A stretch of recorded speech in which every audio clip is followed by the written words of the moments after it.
मित्र हो, ओंजळीतले मोती या सदराखालील सकारात्मक विचाराचे मंथन ही अप्रतिम रचना.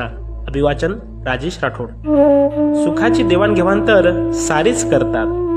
दुःखाची देवाणघेवाण जिथे केली जाते तिथेच मैत्री, स्नेह, आपुलकी व प्रेमाचे नाती असते. दुधाला दुःख दिले की दही बनते, दह्याला दुखवले की ताक बनते, ताकाला त्रास दिला तर लोणी बनते आणि लोण्याला लोळवले तर तूप बनते. दुधापेक्षा दही महाग, दह्यापेक्षा ताक महाग, ताकापेक्षा लोणी महाग आणि लोण्यापेक्षा तूप महाग. परंतु या सर्वांचा रंग एकच, अगदी पांढरा शुभ्र.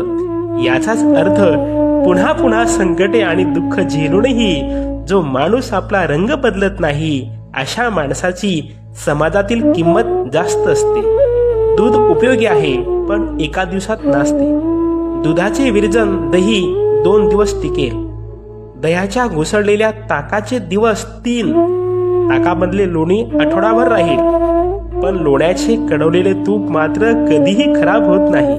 आता बघा, आहे की नाही गंमत? एका दिवसात नासणाऱ्या दुधात कधीही न नासणारे तूप लपलेले असते.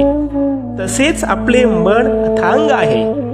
त्यात सकारात्मक विचार घालून नीट मंथन करा, चिंतन करा, मनन करा आणि आपले जीवन तावून सलाखून त्यातूनच बाहेर पडलेले म्हणजेच कधीही न हरणारे आपले स्वतःचे एक सदाबहार व दिलखुलास व्यक्तिमत्व असू द्या.